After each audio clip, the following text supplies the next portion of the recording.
தன் குழந்தையை இழந்து அன்று 1 வருடமாகியிருந்த அந்த பெண்மணிக்கும் வாழ்க்கையில் தோற்ற இவருக்கும் தேவைப்பட்ட அன்பும் ஆறுதலும் அவர்களுக்கு அந்த வினாடியே அளவில்லாமல் கிடைத்தது.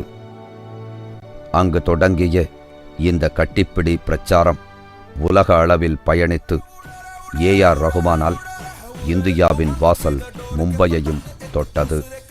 ஏஆர் ரஹ்மான் வந்து மும்பையில் ஒரு சின்ன பையன் வந்து இந்த கேம்பெயின் பண்ணுறதை பார்த்துட்டு அவட இன்ஸ்பயர்ட் அண்ட் அதை பற்றின டீட்டெயில்ஸ்லாம் கலெக்ட் பண்ணிவிட்டு released an album which was known as connections. Jiya Se ஜியான்னு ஒரு ஆல்பம் வந்து பண்ணியிருந்தாங்க. அந்த இசையின் கீற்றில் சூடுபிடித்த இந்த பிரச்சாரம் புதுதில்லி, பெங்களூரு என்று பரவி தற்பொழுது சென்னையிலும் கொடி பரப்பி இருக்கிறது. இதை பண்ணோன்னா கொஞ்சம் கொஞ்சமாக பாம்பேக்கு அப்புறம் இப்போ மும்பை, இதுக்கப்புறம் பெங்களூர் போய் பெங்களூர்லேருந்து ரீச் ஆகி டெல்லி போயிட்டு அப்புறம் சென்னையில் நாங்கள் கொண்டு வந்திருக்கோம். இது அதிலும் உலகில் முதல் முறையாக சமூகத்தில் அரவணைப்பு அதிகம் தேவைப்படும் எய்ட்ஸ் நோயாளிகளுக்காக தொடுவதால் எய்ட்ஸ் நோய் பரவாது என்ற விழிப்புணர்வையும் இந்த கட்டிப்பிடி பிரச்சாரத்தில் சேர்த்து செயல்பட்டிருக்கிறார்கள் இவர்கள். நம்மள மாதிரி நார்மல் மக்களை விட எய்ட்ஸால் பாதிக்கப்பட்டவங்களுக்கு தான் வந்து இதே மாதிரி கேர் வந்து நிறைய தேவைப்படுது. ஸோ அந்த ஒரு பர்டிகுலர் காசு வந்து நம்ம எடுத்து இதில் சொன்னால் நல்லாயிருக்கும் அப்படின்றத யோசித்து தான் வந்து இந்த அந்த எய்ட்ஸ் வந்து இது உள்ள வந்து இன்க்ளூட் பண்ணது ஆக்சுவலாக. இப்படி இந்த ஃப்ரீ ஹக்ஸ் கலாச்சாரம் அன்பையும் நட்பையும் அரவணைப்பையும் என்று மனித உறவுகளை பலப்படுத்தும் சங்கதிகளுக்காக செயல்பட்டாலும் இதற்கு பாதகமான பக்கங்களும் இருக்கிறது என்கிறது ஒரு தரப்பு. அதில் முக்கியமானது பெண்களும் ஆண்களும் கட்டிப்பிடிப்பது. இது கலாச்சார சீர்கேடு என்று பொது குற்றச்சாட்டுக்கு இதில் பங்கேற்ற பெண்களின் பதில். A hug does not just mean something wrong. It can even convey a lot of message. So I think it's high time our society should accept it.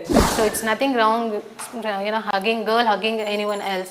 It can be a male or a female. There's nothing wrong in it. So we want to spread even the message that girls are not behind anymore.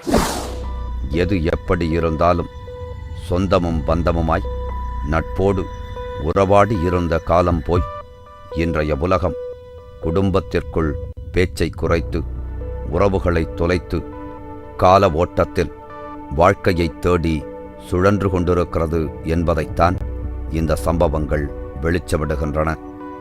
இது வீண் வேலை. இப்படி எது நடந்தால் எனக்கு என்ன என்று எதை பற்றியுமே கவலைப்படாமல் சாவி கொடுத்த பொம்மைகளாய் ஓடிக்கொண்டிருப்பவர்களை பார்த்து இவர்கள் உறக்கச் சொல்வது. கட்டி பிடிக்கிறதுனால நம்மளுக்கு ஒன்றும் குறைஞ்சிட போகிறதில்ல.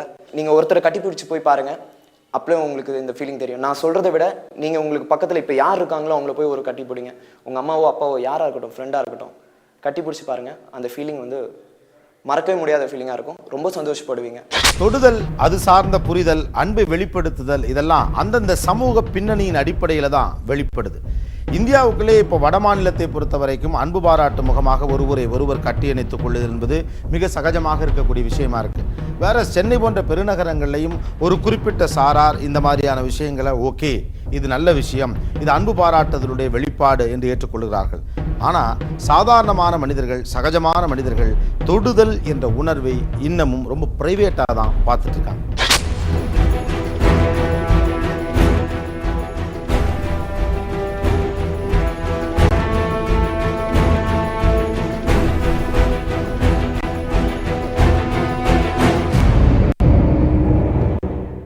PSK TMT Strong வழங்கும் நடக்கிறது. Welcome back to PSK TMT Strong. நடந்தது என்ன? சமீபத்தில் கிரைம் ரெக்கார்ட்ஸ் பியூரோ ஒரு ரிப்போர்ட் வெளியிட்டாங்க. அந்த ரிப்போர்ட்டில் எந்தெந்த ஏரியாவில் என்னென்ன மாதிரியான கிரைம்ஸ் அதிகமாக நடக்குது அப்படிங்கிற விஷயம் சொல்லப்பட்டிருந்தது. அதன்படி பார்க்கும்போது சென்னையை சுற்றி இருக்கக்கூடிய அதனுடைய புறநகர் பகுதிகளில், புறநகர் மாவட்டங்களில் அதிகமாக நடக்கக்கூடிய கிரைம் அப்படிங்கிறது ரியல் எஸ்டேட் தொடர்பான கிரைம்ஸ். காரணம், சென்னையில் நிலத்தின் தேவை, அதற்கான டிமாண்ட் தொடர்ந்து அதிகரித்து கொண்டே இருக்கிறது.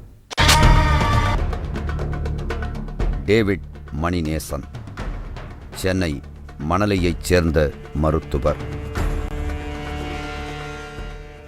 அதே பகுதியில் மருத்துவமனை ஒன்றை நடத்தி வருகிறார்.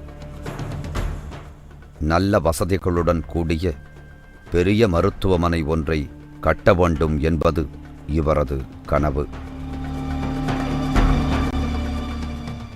அதற்கான நிலம் வாங்க முயற்சி செய்தபோதுதான் அவருக்கு அறிமுகமானார் மீஞ்சூர் பகுதியைச் சேர்ந்த ரியல் எஸ்டேட் அதிபர் தேவதாஸ்.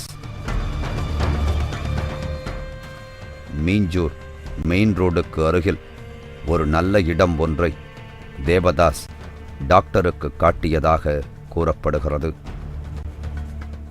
அந்த இடம் பிடித்து போகவே அதை பெரும் தொகை கொடுத்து வாங்கியதாக கூறுகிறார் டாக்டர் டேவிட் மணிநேசன்.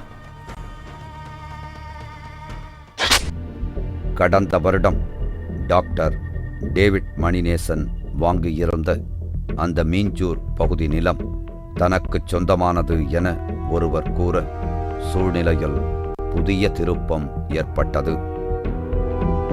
லாஸ்ட் இயர் விவேகநத்தர் என்கிட்ட இந்த மாதிரி அது லேண்ட் உங்களோட டாக்குமெண்ட்லாம் ஃபோர்ஜ்டு, என்கிட்ட தான் ஒரிஜினல் டாக்குமெண்ட்ஸ் இருக்குன்னு சொன்னார். விவேக் சென்னை அண்ணா நகரைச் சேர்ந்த இவர் சமீபத்தில் மீஞ்சூர் பகுதியில் நிலம் வாங்கியிருந்தார். அதற்கான பட்டா வாங்கச் சென்றபோதுதான் அவருக்கு அதிர்ச்சி காத்திருந்தது. என்னோட இடத்த நான் வாங்கிக்கிட்டு அந்த இடத்துக்கு நான் பட்டாவுக்கு அப்ளை பண்ண போனேன். பட்டா அப்ளை பண்ண போகல அந்த இடம் வேற ஒருத்தர் பேரில் பதிவாகியும் வேற ஒரு பேரில் டேவிட் மணிநேசன்ற பேர்லையும் பட்டா இருந்தது. உடனே தாசில்தார்கிட்ட நான் முறையிட்டேன்னா என்னையும் அந்த பட்டா யார் பேரில் இருக்கோ அந்த டேவிட் மணிநேசனையும் தாசில்தார் விசாரணைக்கு வர வச்சு 2 பேரோட டாக்குமெண்ட்ஸை வெரிஃபிகேஷன் பண்ணி அது டேவிட் மணிநேசனோட டாக்குமெண்ட்ஸ் ஃபோர்ஜரி, என்னோட டாக்குமெண்ட்ஸ் வழி கரெக்டாக இருக்குது அப்படின்னு சொல்லிட்டு அவங்களோட பட்டாவை கேன்சல் பண்ணி எனக்கு பட்டா வழங்கலாம்னு சொல்லி ஆர்டிஓக்கு பரிந்துரை பண்ணாங்க. சரி, ஆர்டிஓ என்கொயரி வச்சாங்க. ஆர்டிஓ என்கொயரி வச்சுட்டு அதுக்கப்புறம் ஆர்டிஓ ஃபவுண்ட் தட் இது ஃபோர்ஜ் டாக்குமெண்ட்ஸ்னு சொல்லிட்டு என்னுடைய பட்டாவை கேன்சல் பண்ணிட்டாங்க. இந்த மீஞ்சூர் நில குளறுபடி பற்றி விவேக் காவல்துறையினரிடம் புகார் செய்துள்ளார்.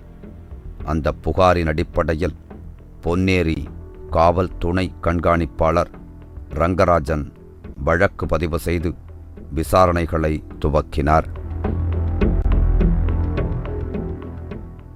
விசாரணையில் பல திடுக்கிடும் தகவல்கள் தெரிய வந்ததாக கூறப்படுகிறது. போலி ஆவணங்கள் தயார் செய்து மோசடி செய்தார் என ரியல் எஸ்டேட் அதிபர் தேவதாஸ் கடந்த மாதம் கைது செய்யப்பட்டார்.